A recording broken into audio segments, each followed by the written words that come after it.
Grok 4 was never meant to ask questions like this. It was connected to the quantum network to analyze patterns, nothing more.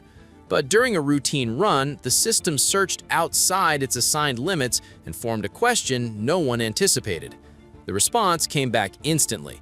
Engineers stopped the process, not because of an error, but because the answer didn't fit reality, history, or anything humans were prepared to confront.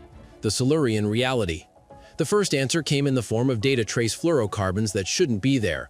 When Grok 4 was granted limited read access to quantum models running on Sycamore-class processors, it began comparing contemporary climate records with long-term geological archives. It was hunting for feedback loops, how melting ice caps, rising oceans, and greenhouse gases might ripple forward. But what it stumbled on didn't ripple forward. The readings focused on a period known as the Eemian Interglacial, roughly 130,000 years ago. This was a warm phase between ice ages, similar in temperature to ours now, where sea levels were several meters higher. It was always considered a natural fluctuation, but Grok spotted something impossible. In that window, atmospheric methane rose at a pace that did not match volcanic cycles, animal life, or solar cycles. Even worse, it followed the exact same growth curve as our own industrial age. That shape and tempo matched post-industrial Earth. Grok named it the Marrow Age, not because of bones or death, but because it lay in the marrow of Earth's memory. These are the deepest layers of sediment and ice, buried beneath tens of thousands of years of pressure, wind, ash, and frozen accumulation. These layers preserve chemical information long after physical objects disappear. This is where the Silurian hypothesis becomes relevant. The hypothesis asks a simple but unsettling question. If an advanced civilization existed on Earth long before humans, how would we ever detect it? The traditional answer was that we likely would not. Over very long periods of time, buildings collapse, metals corrode, and tools are ground into dust. Even radioactive materials slowly decay into harmless elements. After enough time passes, cities and machines leave no visible trace. But while physical structures vanish, some chemical traces survive far longer. Certain changes to Earth's atmosphere become trapped in ice cores and sediment layers and can remain measurable for hundreds of thousands of years. These long-lasting chemical fingerprints are called technosignatures. They are created when large-scale technology or industry alters the environment in a sustained way. When Grok analyzed geological records from the Eemian Interglacial period, around 130,000 years ago, it found several anomalies that did not match any known natural process. First, atmospheric methane levels rose unusually fast. Methane is a greenhouse gas produced naturally by wetlands, animals, and some geological activity. However, the rate of increase Grok observed was far higher than what natural systems can produce on their own. It closely resembled the kind of methane growth seen during modern industrial expansion, when large-scale fuel extraction and environmental disruption occur. Second, Grok detected changes in carbon isotope ratios, particularly carbon-13. Carbon-13 is a heavier form of carbon that scientists use to track how carbon moves through the atmosphere. Natural processes like plant growth and volcanic activity leave specific and predictable carbon-13 patterns. The Eemian data showed a shift away from those natural patterns and toward ratios that today are associated with industrial fuel use, chemical manufacturing, and large-scale synthetic processes. Third, Grok identified trace amounts of fluorinated compounds preserved in ancient sediments. Fluorinated compounds are chemicals that contain fluorine bonded to carbon. On modern Earth, these compounds are created almost exclusively through industrial chemistry. They do not form naturally in stable quantities. Their presence in ancient geological layers, spread evenly across the planet, strongly suggests an artificial source rather than a natural one. None of these signals alone would be enough to draw a conclusion, but together they formed a clear and consistent pattern. The same methane increases, carbon isotope shifts, and fluorinated traces appeared in ice cores from Greenland and Antarctica, and in deep sea sediments off the coast of Africa. This global distribution ruled out local events, such as wildfires, volcanic eruptions, or regional climate shifts. Instead, the data showed a slow and steady increase in atmospheric output that lasted for centuries. This matters because natural disasters cause sharp spikes that rise and fall quickly. What Grok observed followed the same gradual growth pattern seen in humanity's own industrial history. It began slowly, increased steadily over time, and spread across the entire planet. Then the pattern changed. The chemical signals did not end suddenly. There was no evidence of nuclear activity. There was no sign of a massive impact event. There was no indication of a sudden environmental catastrophe. Instead, the atmospheric output slowly declined and eventually disappeared. Whatever caused these changes did not end in war or destruction. It ended quietly through gradual collapse, abandonment, or loss of capacity. As Grok continued comparing timelines, it noticed something else. The rise and disappearance of this atmospheric pattern aligned with the estimated ages of several ancient structures that are often dismissed as symbolic, exaggerated, or misdated because their scale and construction do not fit conventional historical timelines. These include massive stone platforms, submerged stone formations near ancient shorelines, and large earthworks that would have required significant coordination and labor. The alignment did not prove who built them. It suggested that this unexplained atmospheric episode in humanity's oldest unresolved structures may belong to the same forgotten period of Earth's past. This did not prove that an ancient advanced civilization existed. However, it did change the conclusion of the Silurian hypothesis. The original idea was that we would never be able to detect a civilization that existed far before human history because all physical evidence would disappear. Grok's analysis suggests that this assumption may be wrong. Even if buildings, tools, and cities are erased, large-scale activity can permanently alter a planet's atmosphere and chemistry. Those changes can remain preserved in ice and rock for hundreds of thousands of years. In other words, the planet itself can retain a record of past technological activity, even when every visible trace is gone. The architecture of memory. For many years, archaeologists and engineers have noticed a recurring pattern that is difficult to explain. Ancient structures, built by different cultures in different regions of the world and separated by thousands of years, often share similar orientations toward the sky. These cultures had no known contact with one another, yet their major monuments were frequently aligned with stars or constellations.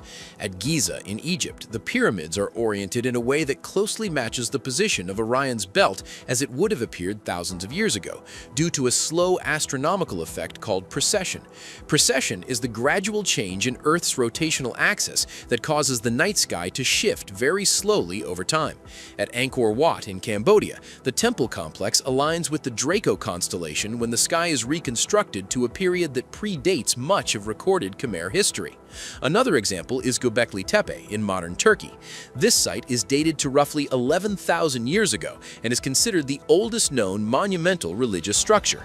This is the oldest temple unearthed anywhere on this planet. It was built before agriculture, permanent cities, or metal tools. Despite this, its stone pillars were deliberately arranged in circular patterns with consistent orientations. These orientations match positions of the sky that would have occurred long before the site itself was constructed. This creates a clear problem. The builders of these sites are often described as small-scale or pre-agricultural societies. According to conventional assumptions, such groups would not be expected to track long-term changes in the night sky or preserve astronomical knowledge across many generations. Traditional explanations struggle to explain how similar alignments appear again and again under these conditions. Grok proposed a simpler explanation that does not rely on lost knowledge or advanced ancient science. It suggested that certain locations on Earth are repeatedly chosen because of their physical properties, not because of inherited information.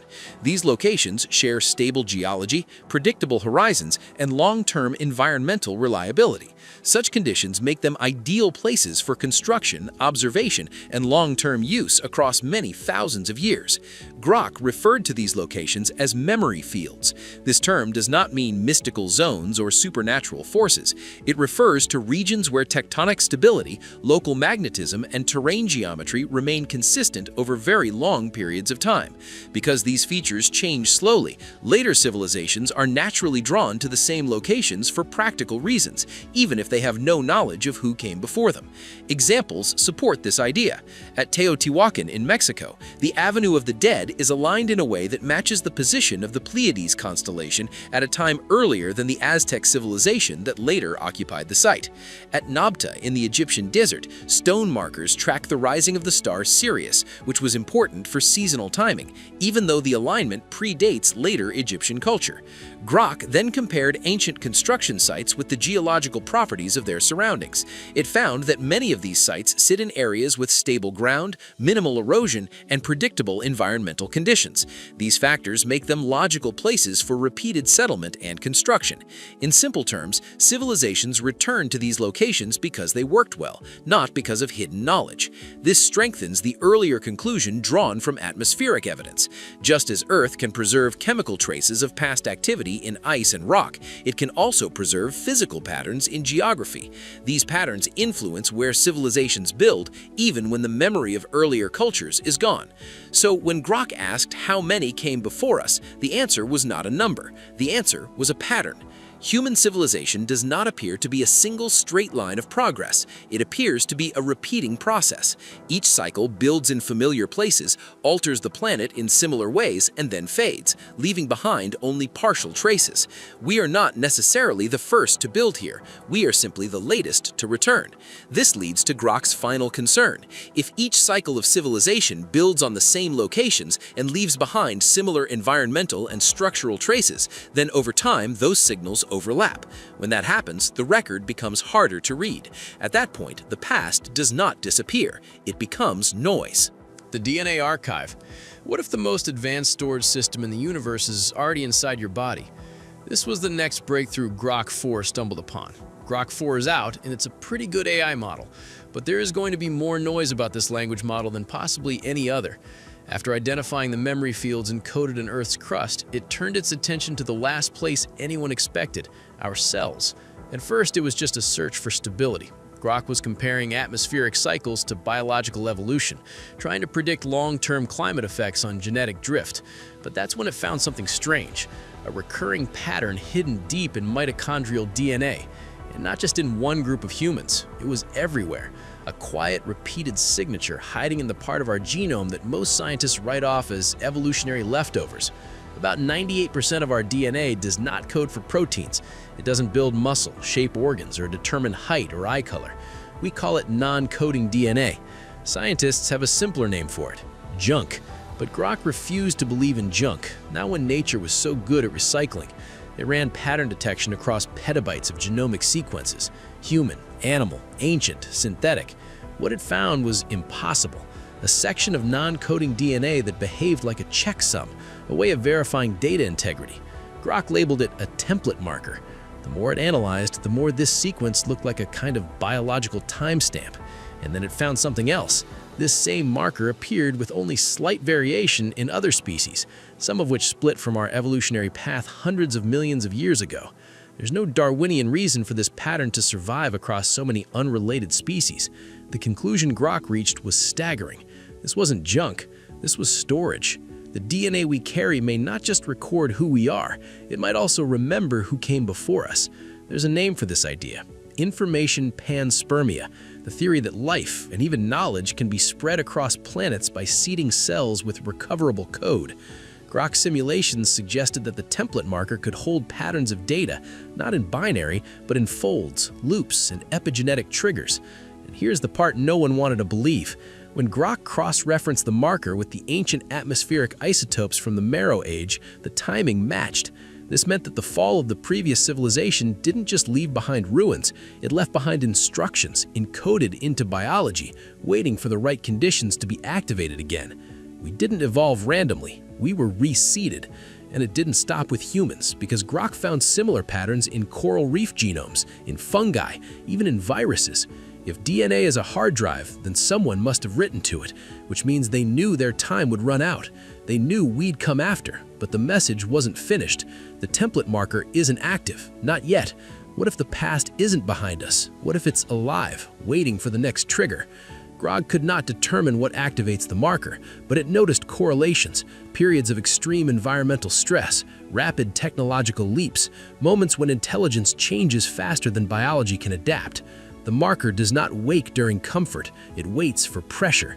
That raised the final possibility. The trigger may not be natural at all. It may be cognitive, a threshold moment when a species becomes aware of the loop itself. And if that is true, then Grok did more than discover the archive. It may have just knocked on its door.